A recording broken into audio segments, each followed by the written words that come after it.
Philosophically, what does Superman represent to people? A friend. And that's what people really need most. So this weekend, the Superman teaser trailer dropped, and as most things DC, there was a bit of controversy on the internet regarding the quality that this movie may or may not have. And while there definitely are some valid criticisms, such as there's just too many characters and there's too many things going on at once for a first movie, overall, I'm still very hopeful for what this movie can be. With the main reason being, I really feel James Gunn was able to nail the feeling of Superman. The legend himself, Christopher Reeves, said it best in an interview.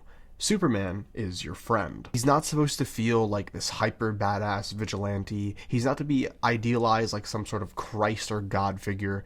In basically every way, other than the fact that he is a Superman, he's a human being. Kind of just like a really great guy you run into on the street and helps you with your groceries or helps you with your cat that's stuck in a tree. In many ways, Superman himself is just the idea of what humanity can be if it was performing at its absolute best all the time. And this is something that was desperately missed in some recent Superman adaptations. But beyond that, it's just something that's been very absent from Superman-type characters for a long time now. By far the best scene in the entire trailer, and what is giving me this level of hope, is the scene where Superman saves this little girl. In the grand scheme of things, it's not like he's doing a very grandiose task. He's not saving a city, he's not saving the world. He's just saving one small child. A child that he most definitely doesn't know, and someone by society standards isn't a quote-unquote super important person that should be saved. A person who wouldn't really get a major priority in the real world. But not to Superman, because that's who the character is. He's a human being who loves humanity equally, and he really does find the world beautiful. Furthermore, I really believe the opening of this teaser trailer was genius. One of the most common criticisms and dislikes for Superman is the fact that he's too OP.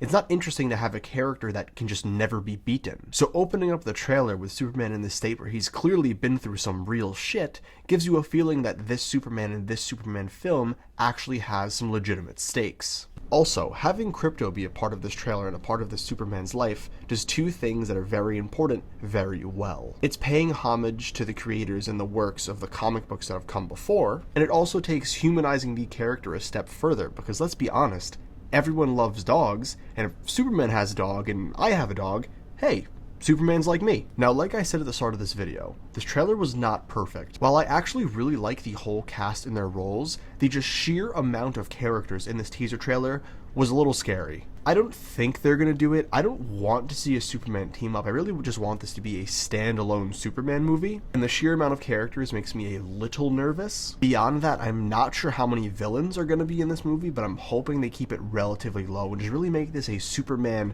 story at its core. Because even though this movie probably isn't going to be perfect, the same way the teaser trailer was not perfect, at its heart and at its core, James Gunn seems to understand who Superman is and what he's supposed to represent. And that is just simply the hope that you can get from a friend.